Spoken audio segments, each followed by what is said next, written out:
क्योंकि यहाँ पर मार्गशीर्ष संक्रांति के दिन यहाँ पर जौलजीबी नामक एक मेला लगता है।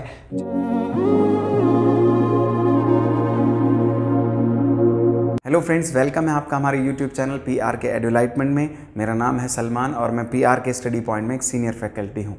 फ्रेंड्स, आज हम उत्तराखंड में नदी तंत्र को डिस्कस कर रहे हैं और ये जो वीडियो है हमारा तीसरा पार्ट है जिसमें कि हम काली नदी को डिस्कस कर रहे हैं, जबकि इससे पहले हमने पहला और दूसरा पार्ट डिस्कस कर लिया है। पहले पार्ट में हमने गंगा नदी और उसके उपतंत्रों को डिस्कस किया, जबकि दूसरे पार्ट में यमुना और उसकी सहायक नदी को डिस्कस किया।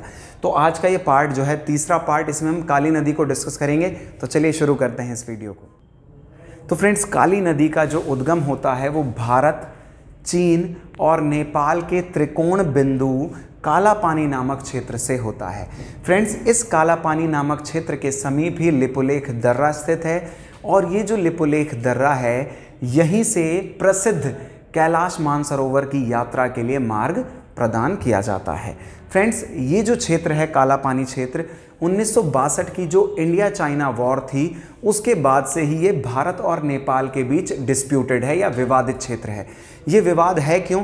क्योंकि 1962 की लड़ाई के बाद भारत ने यहाँ पर जो अपनी मिलिट्री फोर्सेस है आईटीबीपी उसको बहुत ज़्यादा बढ़ा दिया है और नेपाल ये क्लेम करता है कि भाई ये वाला जो क्षेत्र है काला पानी वाला क्षेत्र उसका है, जबकि भारत ये क्लेम करता है ये क्षेत्र भारत का है। तो जानते हैं कि भाई ये डिस्प्यूट है क्यों और ये इसमें कौन कौन देश क्या क्या क्लेम करता है। तो फ्रेंड्स, वर्ष 1816 में दरअसल जब 4 मार्च 1816 को संगौली की संधि लागू हुई थी। संगौली बिहार में है और संगौली की संधि को हम यहाँ डिटेल में डिस्कस नहीं करेंगे क्योंकि वो पार्ट है उत्तराखंड इतिहास का।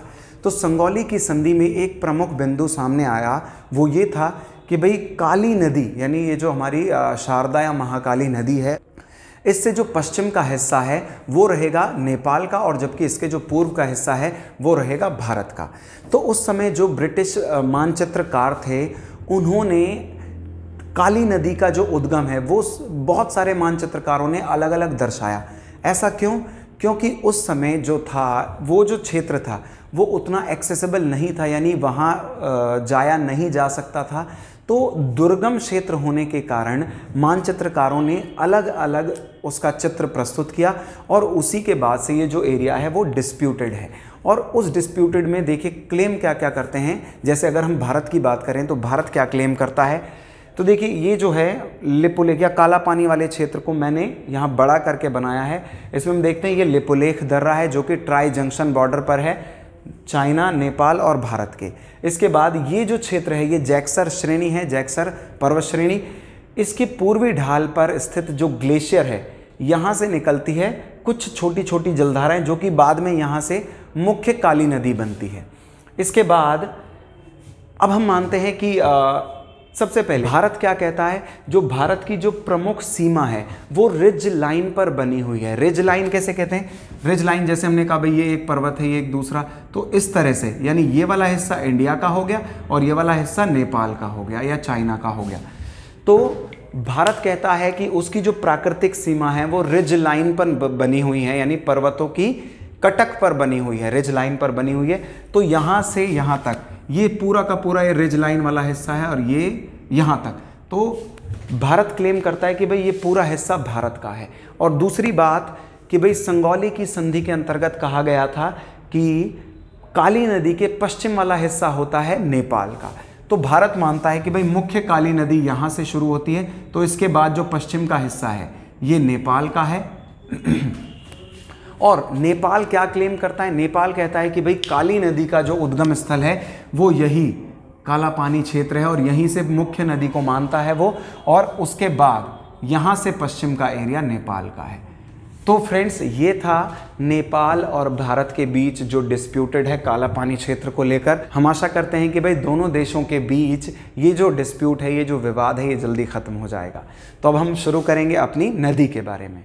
तो फ्रेंड्स, काली नदी जो है वो जैक्सर श्रेणी के पूर्वी ढाल से निकलती है और उस समय इसे स्थानीय भाषा में काला पानी गाड़ या फिर हम कहेंगे काली गंगा या फिर महाकाली नदी या फिर शारदा नदी, या पौराणिक ग्रंथों के अनुसार यानी स्कंद पुराण के अनुसार इसे श्यामा नदी के नाम से भी जाना जाता है। तो ये कुछ 5 नाम हैं, इसके 5-6 नाम हैं।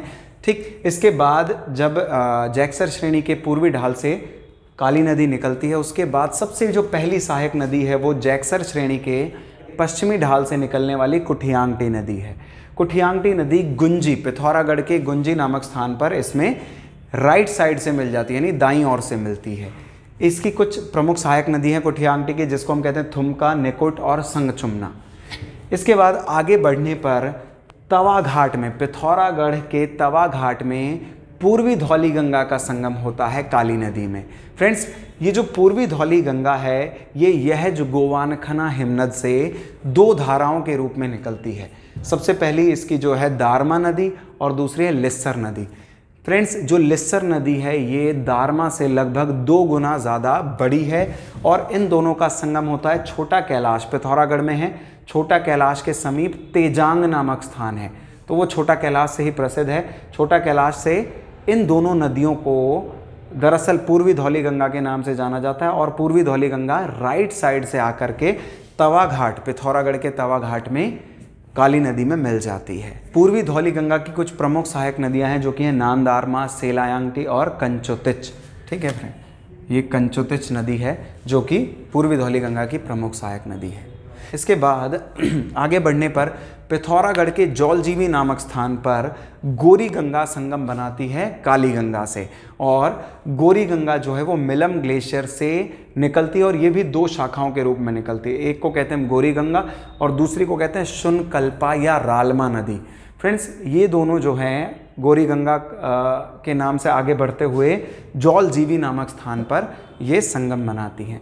बहुत ही प्रसिद्ध संगम है फ्रेंड्स ये जौलजीवी, क्योंकि यहाँ पर मार्गशीर्ष संक्रांति के दिन यहाँ पर जौलजीवी नामक एक मेला लगता है जो कि एक बहुत बड़ा व्यापारिक मेला है। इसमें बहुत सारी जो जनजातियाँ हैं आसपास के क्षेत्र की, जौहार घाटी, सौर घाटी, इन सब के आसपास के क्षेत्र की जो जनजातियाँ हैं वो यहाँ व्यवसाय करने के लिए आती हैं। तो ये बहुत ही महत्वपूर्ण मेला है और बहुत ही महत्वपूर्ण ये संगम है। फ्रेंड्स, गोरी गंगा की कुछ प्रमुख सहायक नदियां हैं, जैसे हम कहेंगे रमल गाड़ है, मदकानी गाड़ है, सुरिंग गाड़, पोंटिंग गाड़ और गोनखा गाड़। तो ये इसकी कुछ प्रमुख सहायक नदियां हैं। तो फ्रेंड्स, अब जो अगली नदी है जो काली गंगा में या काली नदी में मिलती है वो है सरयू नदी। फ्रेंड्स, सरयू नदी जो है वो बागेश्वर के सरमूल झुंडी नामक स्थान से निकलती है और पिथौरागढ़ व चंपावत की सीमा पर स्थित, वैसे हम इसको चंपावत के समीप कहेंगे, तो चंपावत में स्थित पंचेश्वर नामक स्थान पर सरयू नदी काली नदी में दाईं ओर से मिल जाती है। इसकी कुछ प्रमुख सहायक नदी हैं फ्रेंड्स। सबसे पहली है बागेश्वर के ही डेबरा श्रेणी से निकलने वाली गोमती नदी। गोमती और सरयू का संगम जो होता है वो बागेश्वर में होता है, यानी बागेश्वर जो है सरयू और गोमती नदी के संगम पर स्थित है। इसके बाद सरयू नदी आगे बढ़ती है और अल्मोड़ा के दक्षिण पश्चिम क्षेत्र से आने वाली पनार नदी पिथौरागढ़ के काकरी घाट में सरयू नदी में दाईं ओर से मिल जाती है। फिर इसके बाद फ्रेंड्स, काकरी घाट से लगभग 3 से 4 किलोमीटर की दूरी पर रामेश्वर तीर्थ है पिथौरागढ़ में।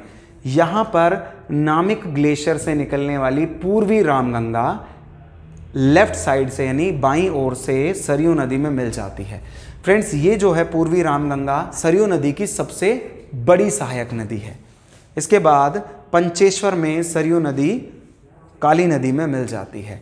फ्रेंड्स, पंचेश्वर जो क्षेत्र है ये बहुत ही प्रसिद्ध या बहुत ही प्रमुख क्षेत्र है। क्योंकि यहाँ पंचेश्वर परियोजना जो है हम कहेंगे अंडर कंस्ट्रक्शन है। पंचेश्वर परियोजना जो कि भारत और नेपाल की प्रमुख परियोजना है। ये अध्ययन की दृष्टि से बहुत ज़्यादा महत्वपूर्ण है फ्रेंड्स, क्योंकि इसे कहा गया है कि भाई ये 2018 से शुरू है और 2026 तक इसका कार्य समाप्त हो जाएगा और 2028 से इससे उत्पादन भी होना शुरू हो जाएगा। इस परियोजना के तहत मुख्य रूप से 2 डैम बनेंगे या 2 परियोजनाएं बनेंगी। एक है पंचेश्वर परियोजना जो कि ये है और दूसरी है रूपाली गाड़ परियोजना। फ्रेंड्स, ये जो पंचेश्वर परियोजना है इसकी जो ऊंचाई होगी, इस डैम की ऊंचाई होगी 315 मीटर ऊंचा, जो कि टिहरी डैम से भी काफ़ी ऊंचा होगा और ये बनने के बाद भारत का सबसे ऊंचा डैम होगा। और जबकि इसकी जो उत्पादन क्षमता है वो होगी 6480 मेगावाट। तो ये जो है हमारे भारत का सबसे ऊंचा और सबसे बड़ा बांध होगा, उत्पादन क्षमता की दृष्टि से भी और ऊंचाई की दृष्टि से भी। इसके तहत जो दूसरा है रूपाली गार्ड डैम, उसकी जो उत्पादन क्षमता होगी वो है 240 मेगावाट। तो इस तरह से इस संयुक्त परियोजना की, इस पूरी परियोजना की जो कंबाइंड जो उत्पादन क्षमता होगी वो होगी 6720 मेगावाट। तो फ्रेंड्स, जैसा कि मैंने बताया, ये जो है भारत का सबसे ऊंचा और सबसे बड़ा बांध होगा। इसके बाद काली नदी में गजार क्षेत्र से, गजार क्षेत्र फ्रेंड्स ये जो है अल्मोड़ा, नैनीताल और चंपावत का मिलन बिंदु है गजार। यहाँ से निकलने वाली लधिया नदी जो है वो चूका नामक क्षेत्र में, चंपावत के चूका नामक क्षेत्र में काली नदी से मिल जाएगी। फ्रेंड्स, ये जो नदी है लधिया नदी, ये गजार श्रेणी से निकलती है और गजार श्रेणी जो है वो देवीधुरा, जिसको हम कहते हैं चंपावत का बाराही धाम, जहाँ का प्रसिद्ध है बग्वाल मेला। तो ये जो है देवीधुरा के समीप गजार श्रेणी से निकलते हुए और चंपावत के चूका नामक स्थान पर काली नदी में दाईं ओर से मिल जाती है। फ्रेंड्स, ये जो है ये आखिरी सहायक नदी है किसकी? काली नदी की आखिरी सहायक नदी है लधिया नदी। तो फ्रेंड्स, इसके बाद चूका के बाद चंपावत के ही टनकपुर क्षेत्र से काली नदी हमारी मैदानी क्षेत्र में प्रवेश कर जाती है और टनकपुर में ही इस नदी पर एक बैराज बनाया गया है जिसको कि हम कहते हैं टनकपुर बैराज। यहाँ से एक कैनाल यानी एक नहर निकाली गई है जो कि कुछ दूरी पर प्रवाहित होती है और वापस बनबसा में काली नदी में मिल जाती है। फ्रेंड्स, बनबसा के समीप या हम कहेंगे बनबसा में ही एक बैराज और बनाया गया है जिसको कि हम शारदा बैराज कहते हैं, शारदा नहर कहते हैं।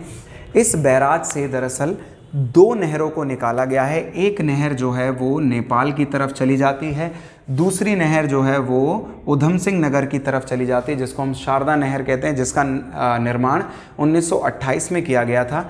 और जो तीसरी और प्रमुख है जो कि जिसको हम शारदा नदी कहते हैं, वो पूर्णागिरि होते हुए नेपाल में प्रवेश कर जाती है।